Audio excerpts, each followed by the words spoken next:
हरे राम राम राम हरे हरे, हरे कृष्ण कृष्ण कृष्ण हरे हरे। ब्रह्मानंदं परमसुखदं केवलं ज्ञानमूर्तिं द्वन्द्वातीतं गगनसदृशं तत्त्वमस्यादिलक्ष्यम् एकं नित्यं विमलं अचलं सर्वधी साक्षिभूतं भावातीतं त्रिगुणरहितं सद्गुरुं तं नमामि।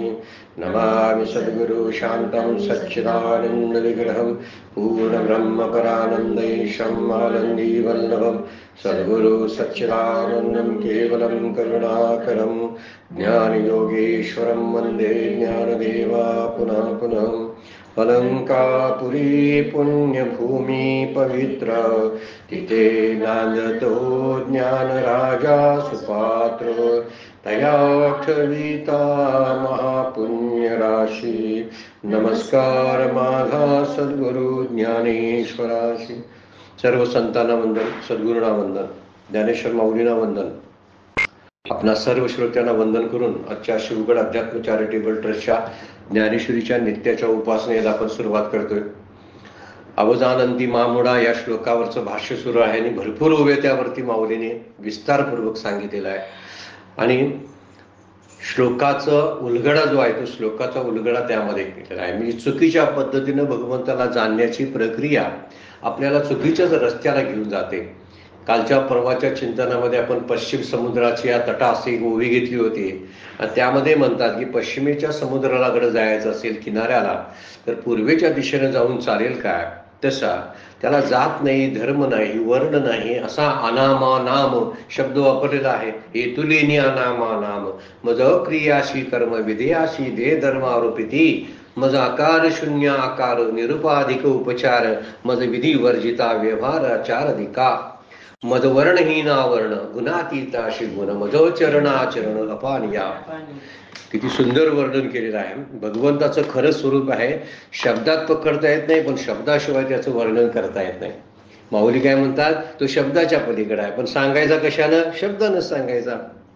तो चिंतनाच्या पलीकडे आहे, म्हणजे ज्याचं चिंतन करता येत नाही असं त्याचं चिंतन करायला पाहिजे। परमपूज्य म्हणतात त्यांचं वाक्य आहे, काय बोलतात ते चिंतनीय नाही, ब्रह्मतत्व चिंतनीय नाही, पण ज्याचं चिंतन करता येत नाही असं त्याचं चिंतन करावं। हा मुद्दा फार सुंदर आहे। चिंतन करता येत नाही त्याचं, कारण आकाराचं चिंतन करता येतं, रूपाचं चिंतन करता येतं, नामाचं चिंतन करता येतं, परंतु ज्याला नाम नाही, रूप नाही, आकार नाही, वंश नाही, जात नाही अशा त्याच्या पलीकडे असणारा तो जो आहे त्याचं चिंतन आपण काय करणार, त्याला कुठल्या नामानं बोलवायचं? म्हणून एक गोड नाम म्हणून काहीतरी असावं म्हणून आपण देत असतोय ना, तेच आपलं नाम काहीतरी आणि त्यानुसार बोलवत असतात। बरेच वेळा बऱ्याचशा घरामध्ये त्या आई वडील त्या मुलाचं नाव वेगळ्या पद्धतीने ठेवतात आणि आजा आजी वेगळ्याच नावानं बोलवत असतात, त्यांचे दुसरे कोणतरी नातेवाईक असेल तिसऱ्याच नावानं बोलवत असतात। म्हणजे का माणसं बदलली काय? ते मूल ते एकच असते पण वेगवेगळ्या नावानं बोलवलं जाते। त्याला बोलवण्याचं पद्धत आहे का? त्यामध्ये प्रेम आहे ना। कोण विठ्ठल म्हणतंय, कोण राम म्हणते, कोण कृष्ण म्हणतंय, कोण काय दत्त म्हणते म्हणा, पण तो अनाम आहे हा मात्र मुद्दा लक्षात ठेवून म्हणा। मुद्दा कसा लक्षात ठेवायचा? मला आकार नाही असं समजून मूर्तीची पूजा करा, ठीक आहे, बरोबर आहे। कारण मूर्तीच्या पलीकडे मूर्तीपूजेचं एक महात्म्य मोठं आहे। मूर्तीपूजेतूनच भगवंत नामदेव महाराजांनी जेवायला बसवले ना, त्याला बसवलं की नाही? बसवलं, पण आकार शून्य जर आहे तर जेवला कसा? हा मुद्दा जर लक्षात घेतला, इथं भाव आणि प्रेम आहे। कालच्या चिंतनामध्ये आपण प्रेमाचं महात्म्य बघितलेलं आहे। प्रेमानं अगदी पाझर पडतो, दगडाला सुद्धा पाझर पडतो, सगळं प्रेमानंच घडलेलं आहे। आजपर्यंत भक्तांनी भगवंताला आपलासा केला तो फक्त प्रेमानं, बरं काय? ज्ञानी भक्तांचं सोडून द्या जरासं बाजूला ठेवूया। आपल्या ते किती ज्ञानी ज्ञान मार्गानं त्याला प्राप्त करत असतील हा थोडासा संशोधनाचा भाग आहे, त्याचा विचार करण्याचा। पण भक्ती श्रेष्ठ आहे ना, भावानं युक्त होतो तो आणि समोर येतो आणि काम करून जातो। कधी काम करून जातो सांगता येत नाही, बरं कुणाच्या रूपाने येतोय सांगता येत नाही, म्हणून कुणाच्या रूपाने येतोय ना त्यावेळी त्याला आकार प्राप्त होतो, असा मुद्दा त्यात नाही। मुळात त्याला आकारच नाही, पण आला ना कोणतरी मित्राच्या रूपाने आला आणि मला संकटातून सोडवला, तो विठ्ठल आहे की नाही? आता त्याला काय रूप म्हणा, आकार म्हणा, काहीतरी म्हणा, परंतु तो आकार शून्य आकार निरुपाधिक उपचार असं माऊली म्हणतात, किंवा वर्णहीना वर्ण गुणातीताशी गुण मज अचरणाचरण अपान पानिया। म्हणून माऊली पुढे म्हणतात, आमया मान सर्वगताशी स्थान. 159 नंबरची ओव्यामध्ये बोलतात, जैसे सेजे माझी बन निदेला देख. एक वर्णन केलेलं आहे.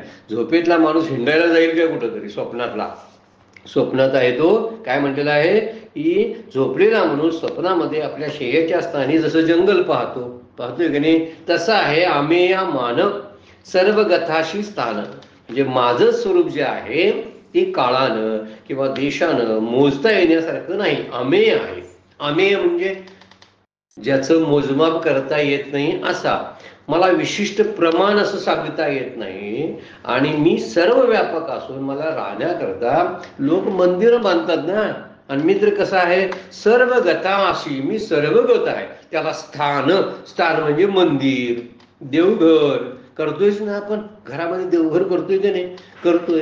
मग त्याला कुठंतरी नमस्कार करायला जागा असली पाहिजे ना, मग मंदिर असायलाच पाहिजे. काय हवेत आपण नमस्कार तरी करू शकणार नाही ना, एवढी आपली अजून कल्पना सर्वव्यापक झालेली नसते. मीच एकदेशी आहे, मग त्याला देशाचं बंधन आपणच लावतो. देश म्हणजे ठिकाण, आणि ठिकाणात आणतो. चला मंदिरात जाऊन पूजा करूया, चला देवघरात जाऊन पूजा करूया. आता देवघरात पूजा करायची, मग इकडे पूजा बाहेर होत नाही का? तो सर्वगत आहे भगवंत म्हणतात. पण या लोकांनी मला सर्वगताशी स्थान म्हणजे सर्वगत असून सुद्धा मला देवघर आणि मंदिराचं स्थान निर्माण केलं. मी अमेय आहे म्हणजे मला मोजता येत नाही, गणती करता येत नाही, असा मी आहे. आणि अमेय मान म्हणजे मला मान म्हणजे प्रमाणानं मोजलं जातं. किती सुंदर विचार सांगितलेले आहेत. म्हणजे भक्त एक जर म्हणतो, भक्त तरी बोलतो, मी अपराध करतो देवाचे. 3 अपराध म्हणून सांगितले, देवाचे अपराध मी 3 करतो, तरी करतो. मी अपराधी आहे देवा तुझा, असं तो म्हणतो. देवा मी घरातून मंदिरात आलो आणि मंदिरात तुझ्या दर्शनासाठी आलो, पहिला अपराध केलाय मी.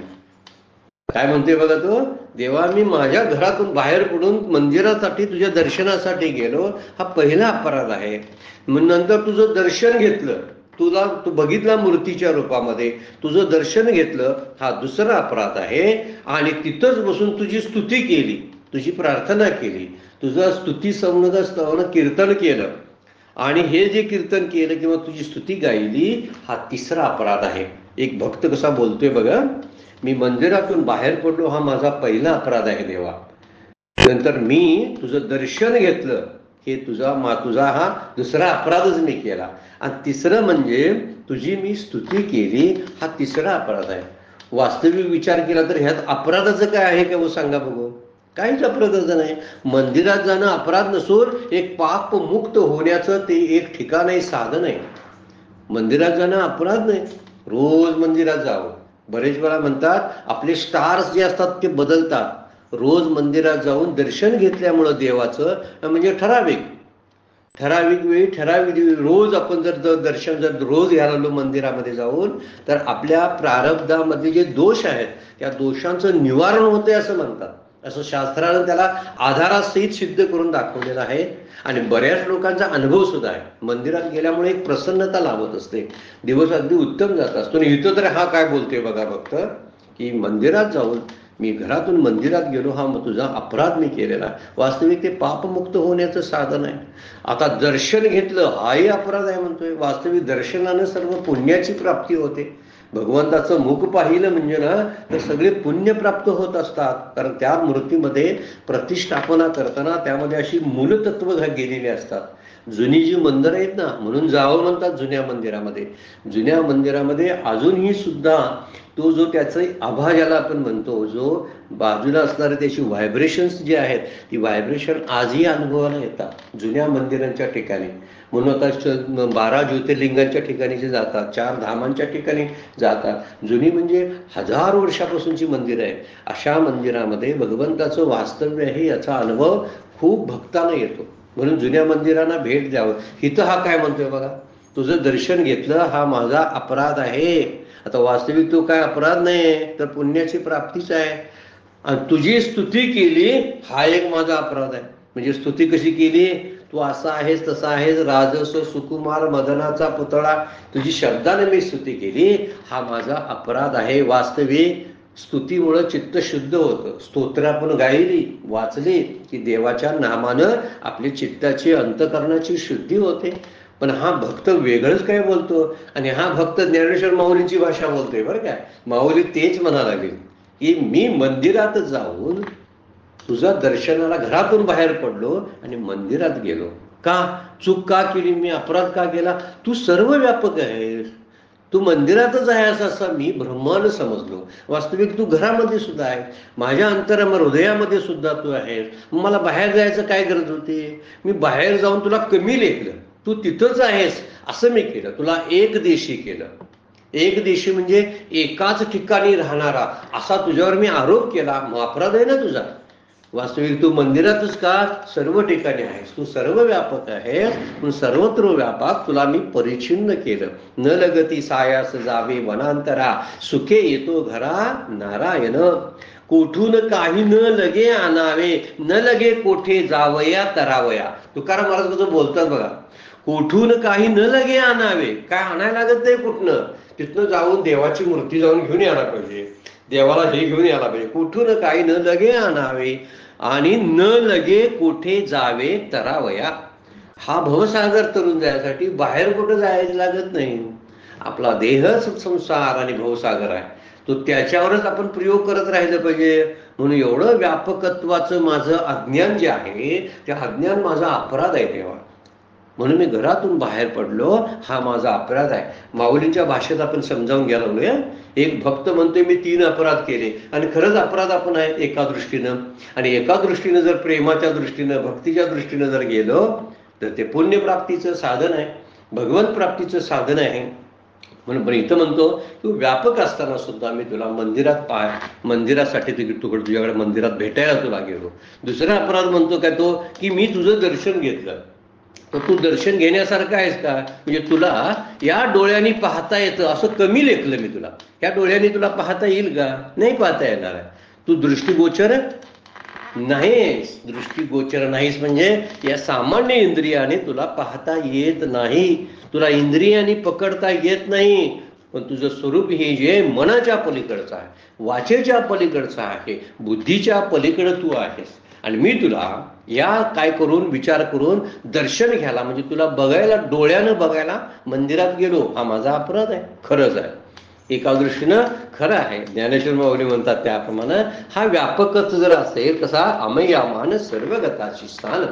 सर्वगत असताना सुद्धा त्याला मंदिरात नेऊन बसवला नाही, मी त्याला मंदिरात बसवला. वास्तविक तो शब्दाच्या पलीकडे असताना सुद्धा, दृष्टीच्या पलीकडे असताना सुद्धा त्याला मी दर्शन घ्यायला गेलो डोळ्यानं. वास्तविक तो काय डोळ्यानं दिसणार आहे का? म्हणून दृष्टिगोचर त्याला समजलो, इंद्रियाने त्याला पकडता येतं, मनबुद्धीनं त्याला जाणता येतं, असा उगीच गैरसमज मी केला. म्हणून मी दर्शनासाठी गेलो. इथं म्हणतात मन वाचा तिथं तुझे हे स्वरूप, म्हणून या माप भक्ती केल्या असं तुकोबा म्हणतात. येतो वाचा निवर्तन्ते प्राप्य मनसास, वाणी मनासह परत येते असे श्रुती वर्णन त्याचं करते. म्हणजे जेथे मनाची नखी न लगे, बुद्धीची दृष्टी न लगे, ते इंद्रिया कीर लगे काय होईल, काय त्या डोळ्यांना दिसेल सांगा. जिथं मनाची नखी न लगे, मनाचं नख सुद्धा तिथे जात नाही, बुद्धीची दृष्टी न लगे, बुद्धी तिथं शिरकाव करू शकत नाही, तिथं ही साधी इंद्रिय डोळा, हात, पाय, हे काय दर्शन घेऊ शकतील त्या देवाचं. म्हणून मी अपराध केला, दर्शनासाठी गेलो. वास्तविक दर्शनासाठी जायला नको पाहिजे होतं. तू काय दृष्टिगोचर नाही आहेस, सामान्य चर्मचक्षुने तू दिसण्यासारखा नाहीस, त्याला ज्ञानचक्षु लागतात. पण तरी सुद्धा मी तुला दर्शनासाठी गेलो, हा माझा मी तुझा अपमान केला. म्हणजे प्रमेय नसताना सुद्धा प्रमेयत्व दिलं. इथं माऊली काय म्हणतात, अमेय मान. मान म्हणजे मोजमापात आणलं तुला, मी फुटपट्टी लावली, तू एवढा आहेस, एवढा आहेस, एवढा आहेस, म्हणून तुझी मी काय ठेवतो, टोपडी शिवतो, तुला अंगरका शिवतो का, तुला मी एवढाच मानला आणि तेवढ्यासाठी मी करतो. वास्तविक भक्त जो लाड करतो ना देवाची, ते फार त्याला आवडतात. आपण इथं वर्णन करताना मात्र माऊली या प्रकृतीच्या पलीकडे असणाऱ्या परमात्म्याचं वर्णन करायला लागलेत. त्यामुळे साधं सोसत नाही आपल्याला बरं काय, कारण आमची भक्ती कशी आहे, बघण्यातली आहे सगळी. आणि इथं तर तो म्हणतो मी अपमान केला तुझा, अपराधी आहे मी, कारण प्रमेय नसताना प्रमेयत्व दिलं. प्रमेय म्हणजे मोजमाप करता येत नसताना मोजमाप करणं. डोळ्याला दिसतं ते प्रमेय असतं, आणि प्रमेय हे जड नश्वर आहे. जे जे म्हणून प्रमेय आहे, प्रमेय म्हणजे जाणता येणारी गोष्ट, जी दिसणारी गोष्ट आहे त्याला प्रमेय म्हणतात. आणि प्रमेय म्हणजे जाणता येणार, ते त्याला प्रमेय समजलं. तुला मी जड नश्वर समजलो, हा माझा अपराध आहे. मी चूक केली, तैसा मी होऊनी देखते, तो घेऊ जाय दृश्याते, ते दृश्य ते तेथे दृष्टवेशी. मग देखीजे ना देखीजे, ऐसी जी दशा निपजे, ते ते दर्शन माझे साचो कारे. माऊली वर्णन करतात 18व्या अध्यायामध्ये ओव्या आहेत, आपण पुढे जाऊन बघू कधीतरी. आता इथं तरी विचार चाललाय की दर्शनामध्ये मी चूक केली. मंदिरातील सर्व गोष्टी त्या दर्शनाकडे असतं लक्ष काय आमचं? गंमतशीर आमचं दर्शन असतंय का नाही? दर्शनाला जात असताना माणसं कोण कोण तिथं आलेत, मी नमस्कार करायला लागलोय हे कोणतरी पाहते ना, पाहिलं पाहिजे ना, त्याची नोंद व्हायला पाहिजे. मी रोज मंदिरात जातोय हे लोकांना कळायला पाहिजे ना. केवढ्या अहंकारानं आपण देवाचं दर्शन घेतोय बघा. ते खरं दर्शन असतंय काय? दर्शन घेत असताना, नमस्कार करत असताना गाडीची किल्ली काढली आहे की नाही, गाडी कुठं लावली, चप्पल व्यवस्थित ठिकाणी काढले काय, नवं चप्पल आहे, वास्तविक आज मंदिरात आणायला लोक पाहिजे होतं. हे पाया पडताना, दर्शन घेताना विचार माझ्या मनात येत असतात. मग कसलं आमचं दर्शन असतं हे? आपल्या थर्ड ग्रेडचं दर्शन म्हणायचे. उगीच आपलं काही काम नाही, रिकामी वेळ मिळाली म्हणून दर्शनासाठी गेलो असं म्हणण्याचं आहे. म्हणून तो अपराध आहे म्हणतो. आज हा भक्त अपराधी का समजतो बघा, याला कारण ते खरं दर्शन होत नाही आपल्याला. आपलं ते प्रदर्शन असतं. दर्शन हे वेगळं असतं आणि प्रदर्शन हे जगाला खुश करण्यासाठी असतं. आणि हे जगाला खुश करण्यासाठी जर मी दर्शन घेत असेल तर खरंच मी अपराधी आहे की नाही? म्हणजे दुसरा अपराध मी केला.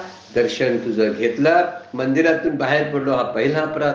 दर्शन घेतलं, हा दुसरा अपराध. आणि तिसरा अपराध, मी तुझी स्तुती केली, तुझ्या नामाचं गुणगान आणि कीर्तन केलं, तोंडानं वैखरी वाणीनं तुला गाईला. तर गाईला तर विठ्ठल गीती गावा, विठ्ठला चित्ती धावा, हे तुकोबाचा अभंग आहे बघा.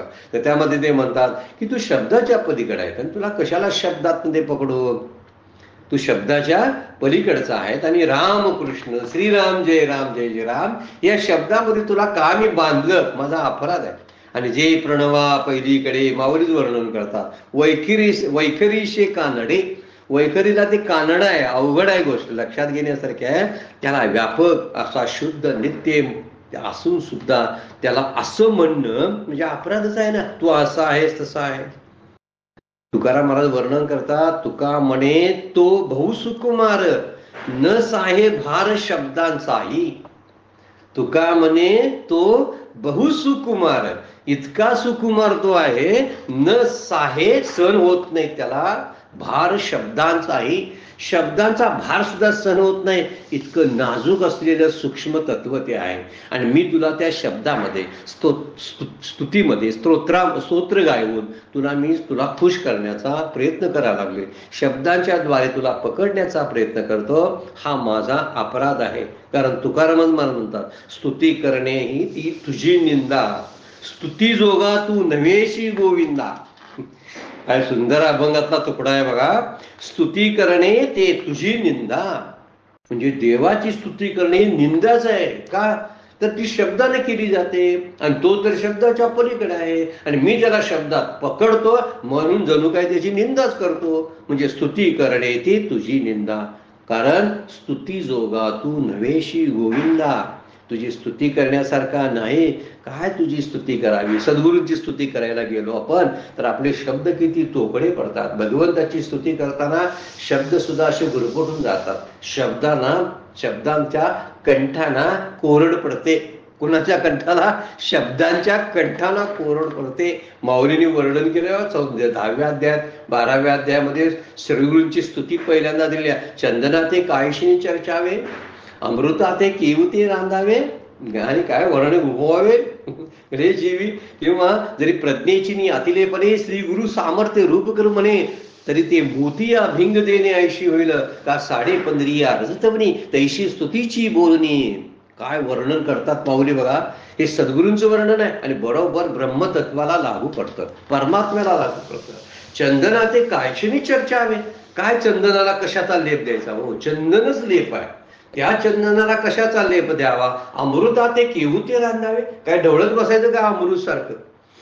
आणि गगनावरी उभवावे घडे किवी, काय शिड्या लावायच्या काय आकाशाला चढायसाठी? शक्य आहे का सगळ्या गोष्टी? तसं भगवंताची स्तुती करणं शक्य नाही, तरी मी ती करतो, हा माझा अपराध आहे, असा तो भक्त बोलतो. आपल्या दृष्टीनं हा अपराध ठरतोय का सांगा? मी नाम घेतो रामकृष्ण गोविंद, आणि काय वर्णन, रामकृष्ण गोविंद नारायण हरे, आणि वर्णन करताना तुकोबांचा कंठ सद्गदित होतो. मग संत चुकलेत काय हो, की ज्यांनी शब्दामध्ये त्याला पकडण्याचा प्रयत्न केला? मग माऊली बोलतात, आणि माऊली पण तसं म्हणतात, देखिला देखिला गे माय देवांचा देवो. काय म्हणतात बघा, योगी हा दुर्लभ, तो मी देखिला साजे. हा काय, कसं काय तुम्ही देखिला म्हणताय? हित वर्णन काय करतात माऊली, अभंगामध्ये वर्णन काय करतात? ह्या दोन्हींचा समन्वय आपल्याला करता आला पाहिजे, तर देव समजेल. दोन्ही वेळा संत चुकीचे बोलत नाही, त्याला शब्दात पकडता येत नाही म्हणतात, आणि शब्दाद्वारे त्याची स्तुती करतात. ह्या दोन्ही गोष्टी ज्याला कळतात, ज्या साधकाला, त्याला देव कळतोय बरं का. म्हणून इथं म्हणलेलं आहे, तुझी स्तुती केली, तू शब्दाच्या पलीकडे आहेस, आणि तरी तुझी स्तुती केली, मी अपराध केले. ह्या ओवीशी समर्पक असं हा जोराचं चिंतन होतं, आपणही करायला पाहिजे बरं काय. पण मंदिरात जायचं थांबायचं नाही, दर्शन घ्यायचं थांबायचं नाही. हे गोड अपराध आहे. कसे अपराध आहेत आपले? दर्शन घेणं अपराध, पण गोड अपराध, जो देवालाही आवडते. अरे किती वेळा सांगू तुला, मी असा दृष्टीला दिसण्यासारखा नाही रे, कधी कशाला पाहायला येतोस मला? एक मुलगी रोज दर्शनाला मंदिरामध्ये जायची, आणि दर्शन घ्यायची, उभा राहायची, थोडा वेळ बसायची, आणि परत यायची. पुजारीने एक दिवशी बघितलं, छोटीशी 10-12 वर्षाची मुलगी, तू कशाला येतेस? तुला देव कधी दिसलाय का? तर नाही दिसला मला. म्हणजे देव कधी मला दिसला नाही. मग तू का येतेस दर्शनासाठी? तर मी यासाठी दर्शनाला येतो, मला तो दिसत नाही, तो दृष्टीगोचर नाही, त्या सामान्य डोळ्याने तो मला दिसणार नाही, ही माझी कमतरता, उणेपणा आहे माझ्यातला, म्हणून मला ती दिसणार नाही, मान्य आहे मला. पण तो मला पाहतो ना, म्हणून मी दर्शनाला येते. काय सुंदर विचार सांगितलेला आहे बघा. तो मला पाहतो ना, हा आला आला, आज आला, माझ्या दर्शनासाठी आला. त्याला सगळे चौफेर डोळे आहेत. किती किती डोळे म्हणून सांगितलेलं आहे 17 त्या याच्यामध्ये. काय कुठलं स्तोत्र आहे ते, त्यामध्ये सांगितलेलं आहे, त्याला हजारो डोळे आहेत. जशी 1000 नाम आहेत ना, तसे हजारो हजारो, हजार नव्हे, हजारो डोळे आहेत. हजारो डोळ्यानं तो सगळीकडे पाहत असतो. मग मला पाहणार नाही काय? पाहणार नाही. मी ज्या ज्या कृती मी करतो, ती कृती तो पाहत असतो. मी खूप लोकांना फसवून, लोकांना चकवून मी काहीतरी लबाडी करत असेल, खोटं बोलत असेल, भ्रष्टाचार करत असेल, आणखीन काहीतरी वाईट धंदे करत असेल, त्याच्या दृष्टीतून राहणार नाही मात्र. कारण त्याला हजारो डोळे आहेत. म्हणून ही मुलगी म्हणते, मी नाही त्याला पाहिला, पण मी येते, तो पाहतो, म्हणून मी मंदिरामध्ये येते. दर्शनाचा उद्देश कळला असेल आपल्याला बरं काय. म्हणजे दर्शन घेणं पाप आहे का? पाप असलं ज्ञान योगाच्या दृष्टीनं तो अपराध आहे, आणि भक्ती योगाच्या दृष्टीनं ते भूषण आहे. हे लक्षात ठेवण्यासारखं आहे. अमेया मान सर्वगताशी स्थान, जैसे सेजे माझी वन निधेला दिसे. काय माऊली वर्णन करतात बघा. ही मी मोजता न येणारा मर्यादा असून सुद्धा मला विशिष्ट प्रमाणाचा समजतात. मी सर्व व्यापक आहे, तरी मला देवघरामध्ये, मंदिरामध्ये कोंडून ठेवतात, आणि कुलपानी बाहेरून घालतात म्हणतात की नाही. आणि आज देव आहे म्हणतात. म्हणजे आज देव आहे म्हणजे त्याला एवढा कमी आपण केलेला असतो. जसं झोपलेला माणूस स्वप्नामध्ये अरण्य पाहतो, म्हणजे झोपलेला अरण्यात फिरल्यासारखं होतं, तसा प्रकार आहे.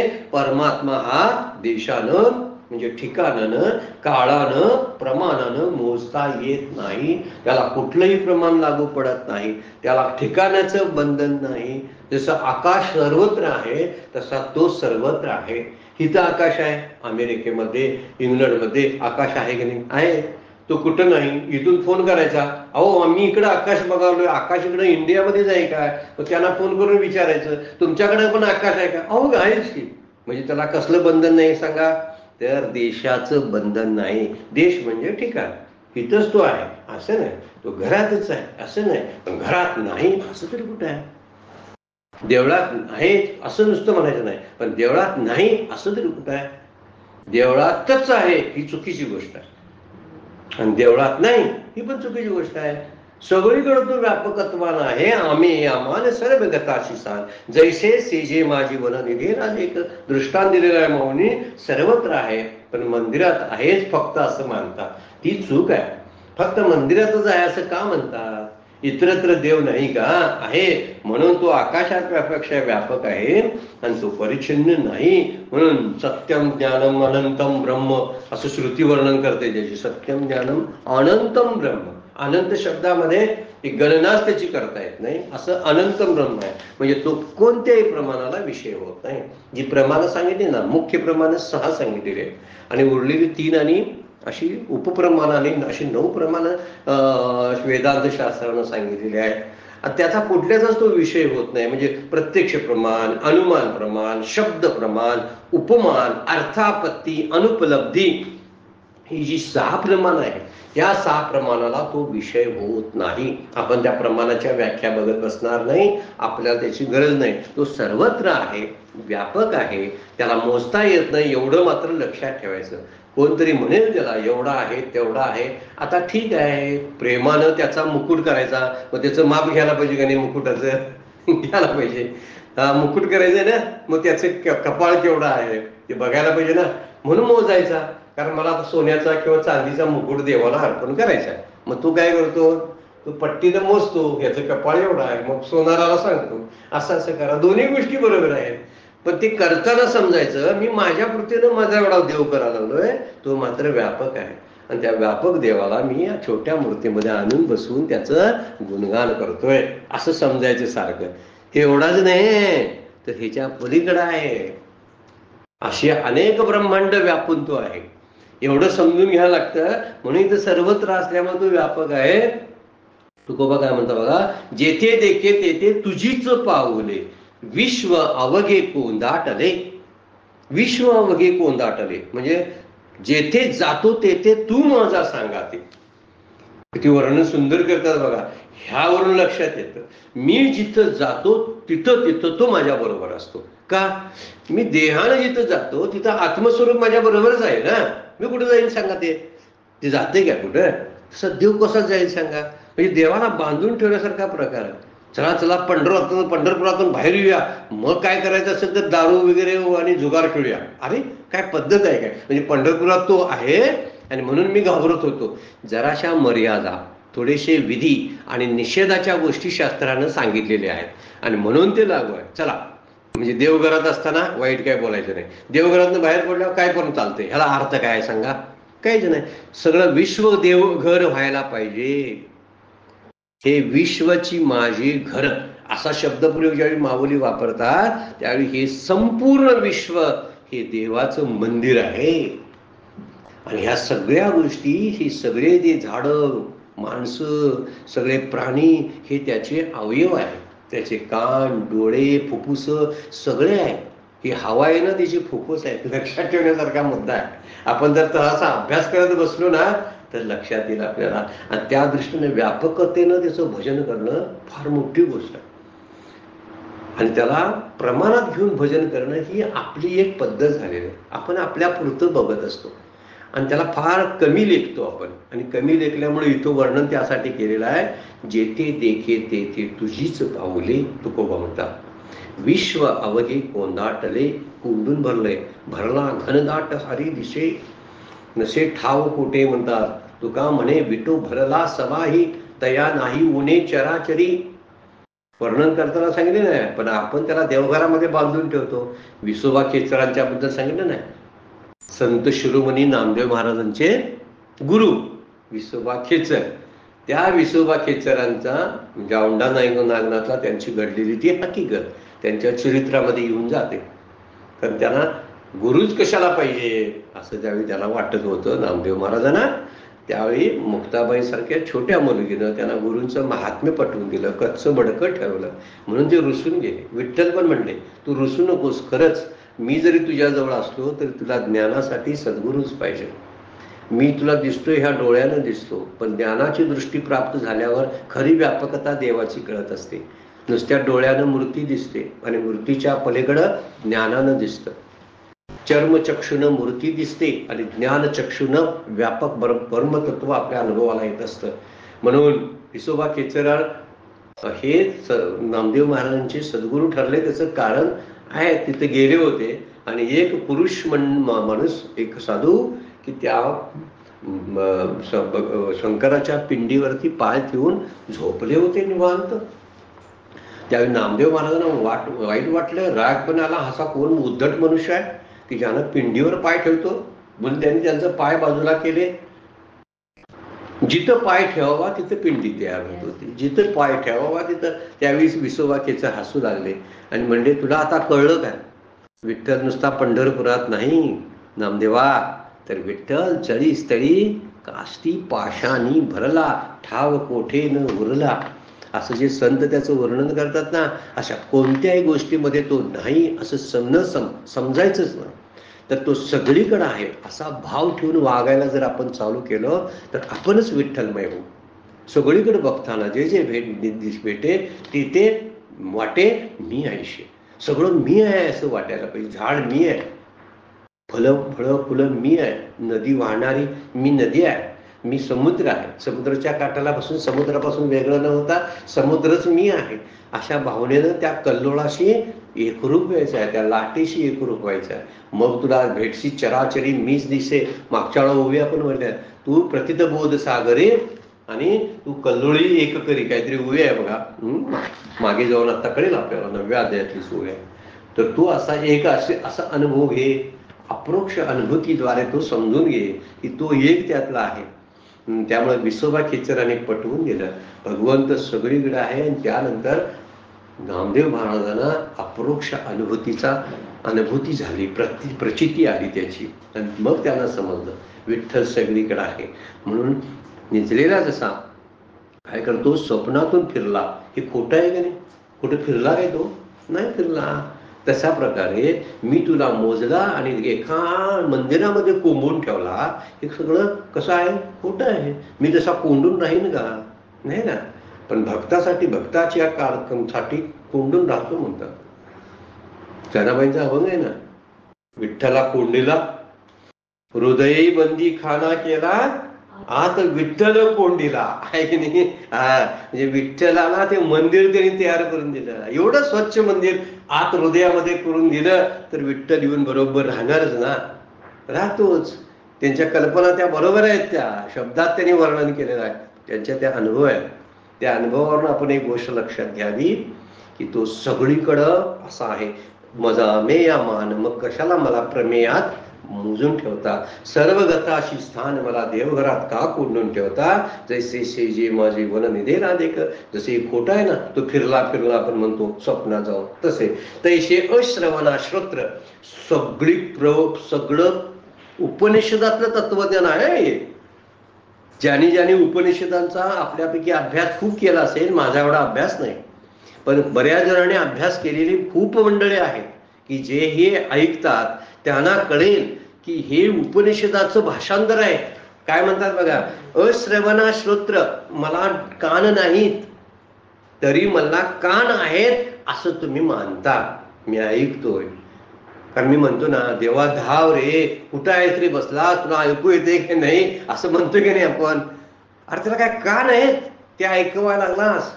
तसं इथं म्हणतात, म्हणून बघ माऊली म्हणतात, मला अश्रवणा श्रोत्र, अश्रवणा म्हणजे कान रहिताला, श्रोत्र म्हणजे कान तू देता तुम्ही. मग अचक्षुषी नेत्र, मी अचक्षु आहे आणि अचक्षु असताना मला डोळे आहेत म्हणता.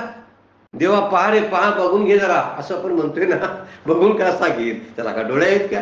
अचक्षुषी नेत्र, अगोत्रा गोत्र, मला काही गोत्रच नाही कुठलं, माझा वंश कुठला नाही, माझा काय जात पात असलं काही नाही, मी कुठल्या तरी वंशामध्ये जन्मालोय, असलं गोत्र काय माझं नाही. म्हणजे मी हिंदू आहे की मी अमुक मराठा आहे, मी हा आहे, मी तो आहे, असं काही नाही. माझं काही गोत्र नाही. अरूपारूप, मला रूप ही नाही. काय सुंदर उवीनं वर्णन केलंय बघा. उपनिषदामध्ये या ओवीचं परफेक्ट असा एक श्रुती आहे, बघून घ्या आपण ते. तैशे अश्रवणा श्रोत्र मद अचक्षुषी नेत्र अगोत्रा गोत्र अरूपा रूप, म्हणजे मला कान रहिताला कान, डोळे रहिताला डोळे, गोत्र रहिताला गोत्र आणि रूप रहिताला रूप आहे, अशी कल्पना करतात लोक. म्हणजे किती चूक करतात बघा. मला कान नसतानाही आपली सगळी गाराणी सांगत बसतातच ना, देवा असं झालं, तू असाच बघ, लबाडानाच तू प्रसन्न होतोस आणि आमच्याकडे बघतच नाहीस तू. आता बघायला त्याला काय डोळे आहेत का? आता तू जे सांगायला लागलास मग अशी बघापासून, त्याला काय कान आहेत काय? पण कान नसून सुद्धा तो ऐकतो. काय गंमत आहे, कान नसून सुद्धा तो ऐकतो, त्याला डोळे नसताना सुद्धा पाहतो. बरोबर आहे, मामुली वर्णन करतात की त्याला डोळे नाहीत, हेही बरोबर आहे, पण डोळे नसताना तो पाहतो, कान नसताना तो ऐकतो. ऐकतो की नाही? आपला ऐकतोयच तो. पण आपण गाराने मांडायचे थांबतोय काय? एक गोष्ट माऊली म्हणतात, अरे त्याला कान नाहीत, कशाला तुमची ती सगळी गाराणी त्या देवाला सांगत बसला? डोळे नसताना मी सर्व काही पाहतो असं काय म्हणता? कशाला म्हणता? मी सगळं पाहलं. असू दे देव सगळं पाहतोय रे बाबा, असं जे लोक बोलतात, काय किती चुकीचं बोलतोय आपण. वेदांत शास्त्राच्या दृष्टीने, माझ्या प्रेमाच्या दृष्टीने माझं बरोबर आहे, खरंच देव पाहतो, खरंच पाहतो. परंतु वेदांताच्या दृष्टीने जर विचार करायला गेलं तर अहो त्याला कान नाही, डोळे नाही, आणि कसा पाहतो? बघून घेईल देव तुला. अरे बघून घ्या ना, त्याला डोळेच नाही, काय बघून घेणार आहे? हे चाललंय ना, देव ऐकायला लागला, अरे जरा कमी करा बोलणं. अरे काय ऐकतोय तू? त्याला तर कानच नाही ना. मग माऊली म्हणतात, पण तो ऐकतो. हा कान नसणारा फार सुंदर ऐकतोय बरं का, आणि डोळे नसणारा फार सुंदर दृश्य आपली पाहत असतो. विसरायचं नाही आपण. आपण जे बोलतो ते तो पाहतो, आणि आपण जे बोलतो तर ते ऐकतो, आणि आपली कृती तो पाहतो. त्या दोन्ही गोष्टी लक्षात ठेवून जगावं माणसाने. हे जर कळायला लागलं आपल्याला. वास्तविक नाही त्याला कान, पण कान नसताना पाहतो, कान नसताना ऐकतो, डोळे नसताना पाहतो. आम्ही डोळे असताना सुद्धा आम्हाला पाहता येत नाही, आणि कान असताना सुद्धा ऐकू येत नाही. असं अनेक वेळा घडतंय. काय चांगलं असते ते ऐकतोय काय आपण? बघा, काही चांगलं असते ते पाहतोय काय? डोळे असून उपयोगाचे काय? मग तो नसलेला अचक्षुषी नेत्र म्हणतात, बरोबर आहे. म्हणून इथं वर्णन करत आहे की ह्या निराकार आहे. त्याला वर्णन करताना आणि काय म्हणले, अगोत्रा गोत्र, म्हणजे मी वंश गोत्रहित असून मी अमक्या कुळात जन्माला आलो असं म्हणतात. आणि यादव कुळात कृष्ण जन्माला आले, नंतर त्या दुसऱ्या कुठल्या सूर्यवंशी कुळामध्ये, रघुकुलामध्ये मग प्रभू रामचंद्र जन्माला आले. कुठलं कुल आहे? मला कुल नाही, काय नाही. प्रभू रामचंद्राला शरीरधारी मांडला तुम्ही, ही चूक आहे. ही सुरुवात केली आहे आपण तिथून. बघा, अवधानंती मामुळा जो शब्द आपला तनुमाश्रितम, हे जे मनुष्याला मनुष्यत्व, देवाला मनुष्यत्व दिलं, हा त्याची अवज्ञा आहे, त्याला कमी लेखन आहे. आणि ही गोष्ट फार महत्वाची गोष्ट माऊली बोलतात बरं काय. म्हणून इथं म्हणलेलं आहे की मी वंशरहित आहे, गोत्ररहित असून मला अमक्या यादव कुलात माझा जन्म झाला असा म्हणतात. मी निराकार आहे, मला आकार नाही, मी रूप नाही मला, पण मला वेगवेगळ्या मूर्तीत बसवतात. वाकडे तिकडे कान डोळे करतात, कुंडल कानात घालतात, आणि सोनं गळ्यात घालतात, माझ्यावर वेगवेगळ्या प्रकारचे वस्त्र प्रावन करतात. आणि हे सगळं वर्णन हे पुढात आलेलं आहे. वस्त्र मला नसताना सुद्धा प्रावरण करतात. मी निराकार असून सुद्धा मला वेगवेगळ्या रूपात बसवतात आणि माझ्या रंगरूपाचं वर्णन करतात. कारण नेत्रादी इंद्रिय ही विचार जर केला तर डोळे त्याला कसे असतील सांगा. नेत्रादी इंद्रिय सगळी जी आहेत, नेत्र आणि इतर इंद्रिय, ही सगळी पंचमहाभूताची कार्य आहेत. पंचमहाभूत तरी जड आहेत, आणि परमात्मा हा पंचमहाभूताच्या पलीकडे आहे. मग तो पंचमहाभूतात येईल काय सांगा बघू? मग येणार नाही. म्हणून तो डोळे रहित आहे, म्हणून तो कान रहित आहे. नेत्रादी इंद्रिय ही पंचमहाभूताची कार्य आहे, आणि म्हणून तो पंचमहाभूताच्या पलीकडचा आहे. त्यानं पंचमहाभूत निर्माण केली, आणि म्हणून तो त्यामध्ये नसणार आहे. नंतर त्याचाही नाश होईल. माझे डोळे जशी दृष्टी कमी येते तशी देवाला चष्मा लागेल का नाही? मग काही दिवसानंतर लांबचा नंबर, जवळचा नंबर, असं देवाचे नंबर काढायला पाहिजेत. मग जर त्याला डोळे असतील तर कित्येक वर्षापासून त्याचे ते मोतीबिंदूचं ऑपरेशन करायला पाहिजे होतं ना, कारण त्याला डोळेच नाही आहेत म्हटलं तर आपण, जर त्याला डोळे आहेत असा जर शब्दप्रयोग वापरला तर तो पंचमहाभूताचं कार्य येते. म्हणून प्रभू रामचंद्राला सूर्यवंशातील आहेत. प्रभू श्रीकृष्णाला सोमवंशातील आहेत. एकाचा चंद्रवंश म्हणतात, एकाचा सूर्यवंश म्हणतात. सोमवंश म्हणजे चंद्रवंश, आणि चंद्र हे मनाचा कारक आहे. म्हणून भगवान श्रीकृष्ण हे मनाचे कारक आहे, आणि सूर्य बुद्धीचा कारक आहे. म्हणजे प्रभुराव राम हे बुद्धीचे कारक आहे, बुद्धीला चालना देणार आहे. म्हणजे माझं मन आणि बुद्धी भगवंताच्या चरणी अर्पण करताना राम कृष्ण हरी असं म्हणूनच ते अर्पण करावं लागतं. कारण आता आपण मुद्दा येऊया, ते सूर्यवंशातील आहेत असं उगीच म्हणतो. गेलं ना, त्यांचा अवतार संपला ना, त्यांचं जेवढं आयुष्य होतं राज्य अयोध्येचं भोगलं नाही, गेलेत ना ते. त्यांचा देह पडला की नाही? पडला. मग त्या देहात असणाऱ्याला वंश तेवढ्या पुरता मानला. खरं बघायला गेलं तर त्याच्या पाठीमागचे देतात असे 10 अवतार झाले त्यांचे. कित्येक अवतार आपण मोजण्यात घेतो, पण हजारो अवतारात ते येतात. काही काळ काही क्षण अवतारात येतात, लगेच आपलं काम संपलं की निघून जातात. हे 2 अवतार मोठे मानले जातात, प्रभू रामचंद्राचा आणि प्रभू भगवान श्रीकृष्णाचा.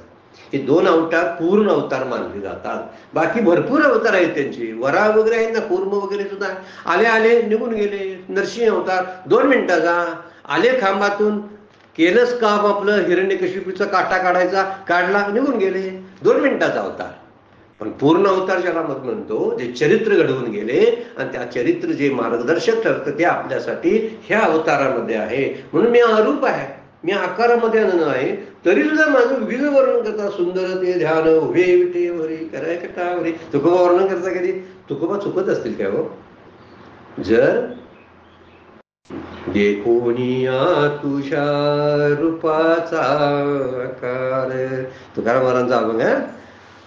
आता हे सगळं तुझ्या रूपाचा आकार देखून या म्हणतात, किंवा सुंदर ते ध्यान उभा विटेवरी कर कटावरी ध्याया दान भावो धृतशर धनुषम बद्ध पद्मासनस्थम पीतम वासो वसानम नवकमल स्पर्धी नेत्रम प्रसन्नम.